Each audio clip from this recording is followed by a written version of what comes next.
are back on the Zero Hour. With us is Kai Newkirk, who is co-founder of the organization called 99 Rise. He's a progressive organizer. 99 Rise is building a nonviolent movement to end corruption in politics. He is right now leading the California March for Democracy, which is taking place up in Sacramento, and he's also known as the guy who sneaked into the Supreme Court and took a video and got in trouble.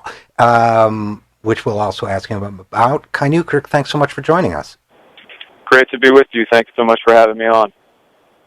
Oh, you bet. No, we really appreciate the work you're doing, and maybe the best thing to do is just to start, is to handle this linearly and work up to what's going on in California right now. But starting with, so why did you slip into the Supreme Court and express your feelings there and take some video? Well, about 2 years ago, I left a job with the Los Angeles City Councilman to help start 99 Rise because I felt like through the almost 15 years that I've been a community organizer in different progressive struggles that we'd reached a point where the corruption of big money in politics had become such a barrier to winning change in different progressive movements that we had to make it a priority to address that first. And my conviction was and is that we can't do that without building a mass movement of nonviolent direct action. So that was our vision when we founded 99 Rise in the summer of 2012. And we continue to organize and continue to work from there.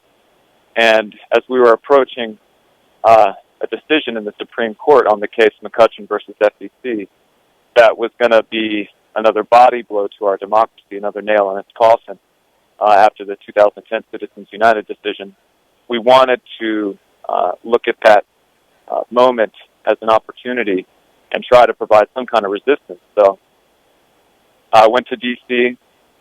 and went into the court with the support of others and sat down and stood up and interrupted the oral arguments about another case and spoke out for about 15 seconds against corruption and calling for the court to make the right decision in the McCutcheon case.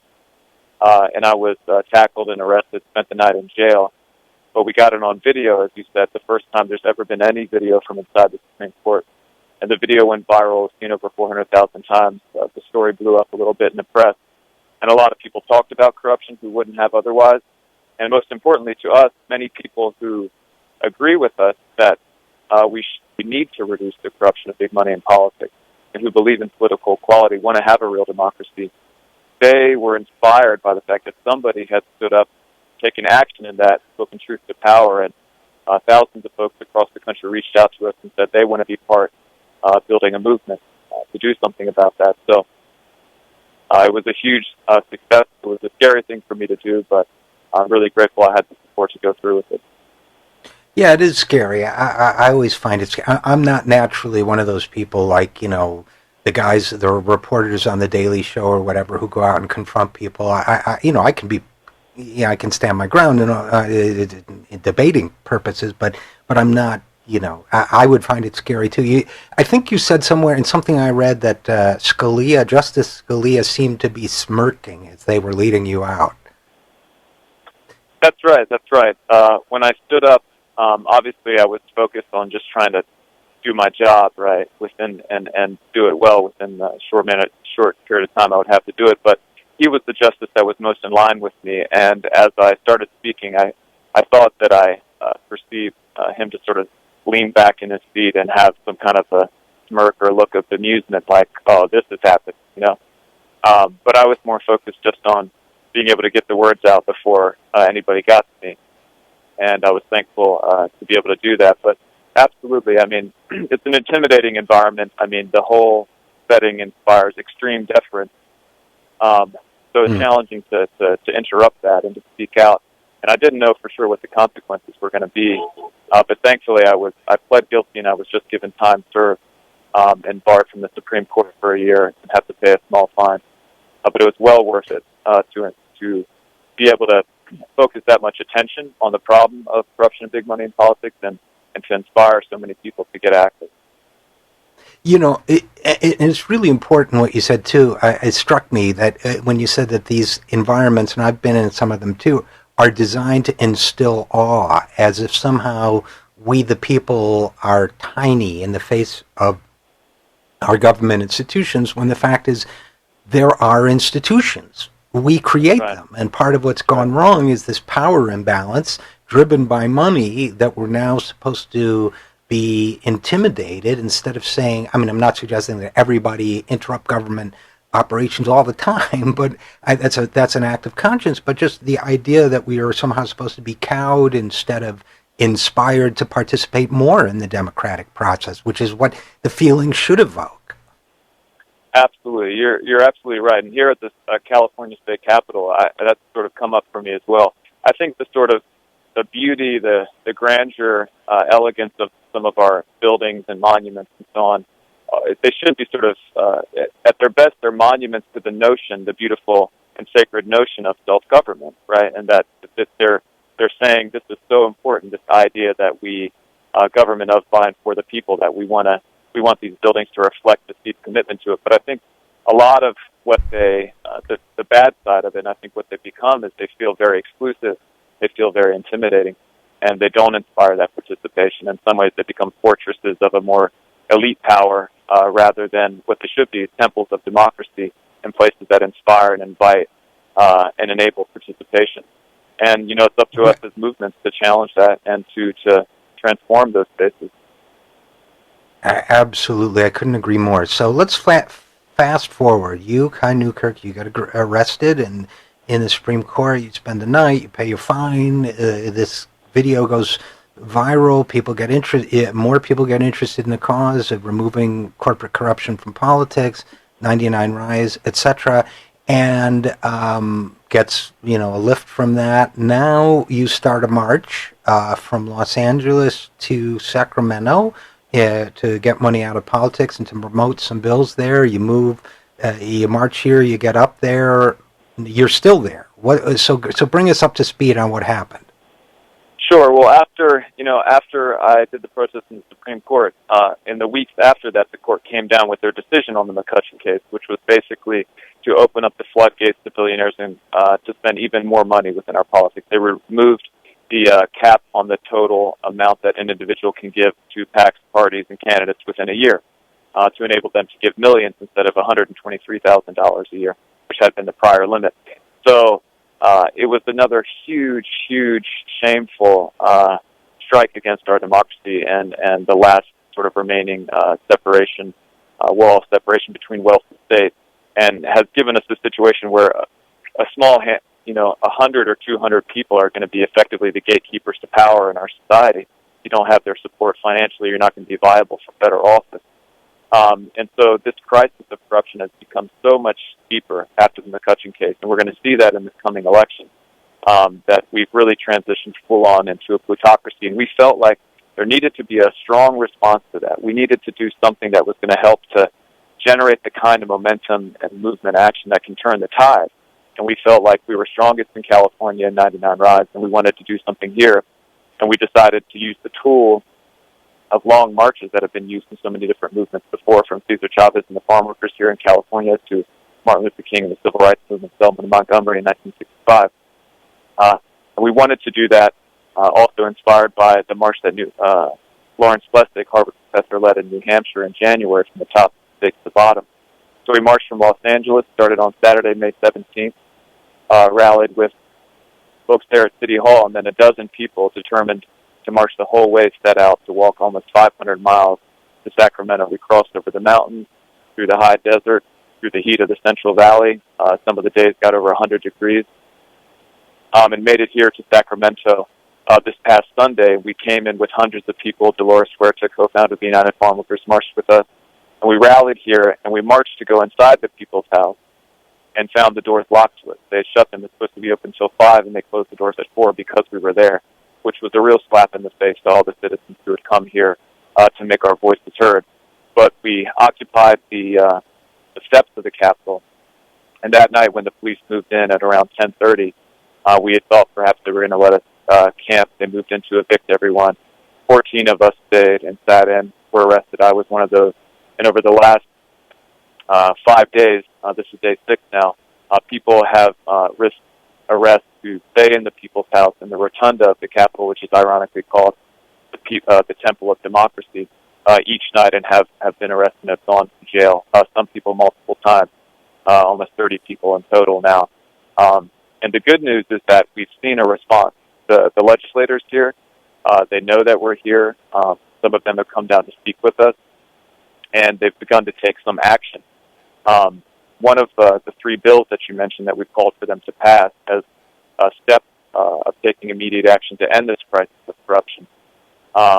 One of them passed on Monday, the very day after we arrived here, which calls for a constitutional convention to propose an amendment, a 28th Amendment, that would help get big money out of politics once and for all.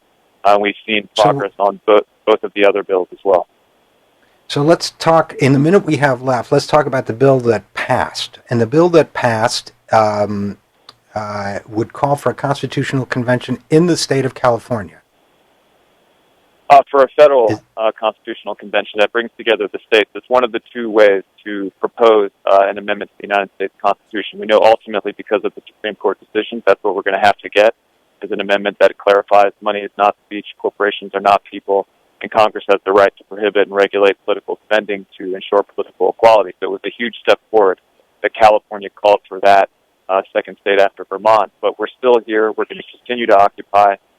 We need to force more action and win further progress if we're really going to turn the tide on this. So we're reaching out to folks to come here to join us at the occupation in Sacramento, to go to marchfordemocracy.org, and to help us to make this a moment that can start to turn the tide. Okay, well, we're going to come back after the break and talk a little bit more about it, about the 2 more bills you want to pass and about the long vision going forward. So please, if you would, don't go anywhere. Kai Newkirk, community organizer, co-founder of 99 Rise. I also want to ask you about the nonviolent philosophy you've emphasized in all your organizing work around this issue. So please stick with us, Kai Newkirk. Please stick with us, audience, so we can explore the most important issue facing our democracy right now, getting the corruption of money out of politics. I'm Richard RJ Eskow, and this is The Zero Hour.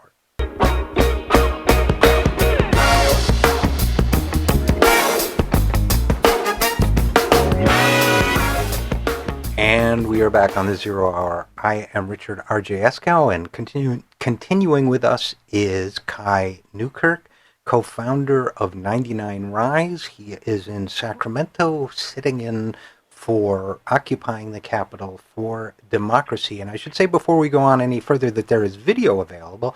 Our very own Pete Callahan was out there last weekend with them, filming the initial occupation and the arrival. The video is all available on We Act Radio Network. It's on YouTube. We Act Radio DC is the username. So if you look that up, you'll see video of this action. Kai Newkirk. And when we went to break, Kai, we were talking about, we had the one law passed where California is calling for a constitutional convention to get the money out of politics. I guess the question is there a magic number? If X number of states do the same, so far there are 2, then there will be a constitutional convention? Exactly. 2/3 of the state legislatures have to call for a convention. That's 34. So for California, after Vermont, it's 2 down, 32 to go. Never happened in the history of our country that we've seen such a constitutional convention. The closest we came to it was the 17th Amendment, which made senators directly elected. And in that case, they were 1 state shy. And then Congress proposed the amendment. So there's 2 ways to get it done. Either Congress, 2/3 of both houses have to propose it, and then 3/4 of the states ratify, or you can go through the convention route. For us in 99 Rise, whichever way we get there, we embrace that. But we feel like if some of the states begin to make this call, especially big states like California, it's going to be a huge step forward. And not just making Congress take it seriously, but in making the public become more activated around this issue. because we know we have this huge base of passive support.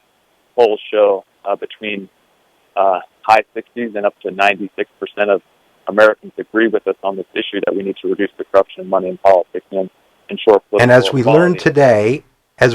today, we are the only generation in recent history who has not passed a constitutional amendment of some kind, so it's our turn. Now, Right. now there are two more laws to be passed in California. Could you just briefly tell us what those are? Sure, yeah. The second of three that we're calling for is to overturn Citizens United Act, which would basically put a question on the November ballot that allows Californians to vote on whether Congress should propose such a 28th Amendment, whether the legislature should ratify it. And that is slated for a final vote on Monday. And then the third is the California Disclose Act, SB 52, which would start to make some change, modest change here in California by ensuring that the top three funders to any political ad are prominently revealed within that, because right now we see a lot of secret or anonymous or obfuscated spending where you don't know who it is that's buying the election.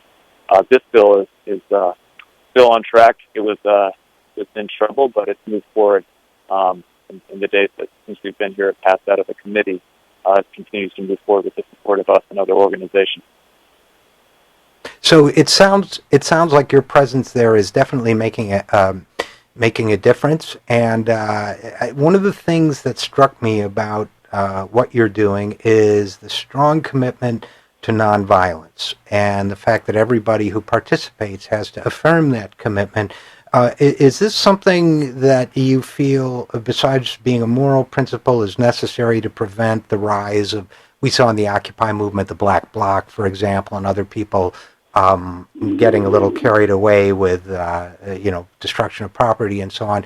What's the thinking behind the nonviolent orientation of what you're doing? Absolutely. For us, it's completely essential. Our whole theory of change is that movements win when campaigns of nonviolent direct action mobilize a majority of public support around an issue and activate a critical mass of people to actually participate and fight for change. And that only works when the movement is nonviolent, because that's essential for maintaining the moral high ground and gaining the public support. If we were to do violent action, it's going to throw that dynamic out of whack. And for a lot of people who might support us on the issue, they're not going to support the movement or how we're fighting. And you're right that we saw that it was a huge problem in Occupy. When I was an organizer in my college years, participating in the global justice movement in the years after the Seattle WTO protest, it was a huge problem. Saw it in the height of the momentum in the immigrant rights movement in 2006, 2007. If we don't have a serious commitment to training people and getting people committed to maintaining nonviolent discipline, we're not going to be able to escalate and build a mass movement that mobilizes the public support that we need to win change against the entrenched opposition that we face on this issue.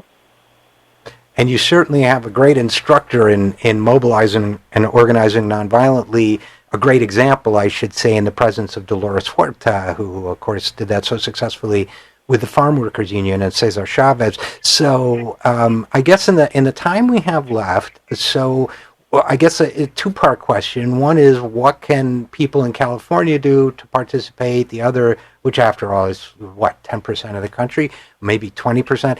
And secondly, what can people, and we go national, and secondly, what can people around the country do to support what you guys are doing there in Sacramento? Absolutely. If you're in California or anywhere within striking distance of Sacramento, we need you to come and join us at the occupation. Come and risk arrest. Come and bring us food. Come and bring us support.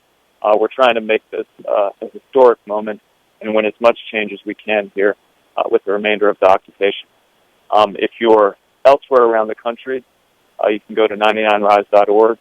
And we want folks who are inspired by this vision to connect with us and get trained to be able to lead campaigns like it across the country. What we need to build is a national mass nonviolent movement, and we're doing that here in California. We have supporters around the country, and we want to expand and build teams and organize campaigns across the country so we can create kind of like an Occupy 2.0 moment where people become mobilized at a mass scale, but we're able to maintain nonviolent discipline, where we have a clear strategic direction in terms of what we're demanding and the change that we want.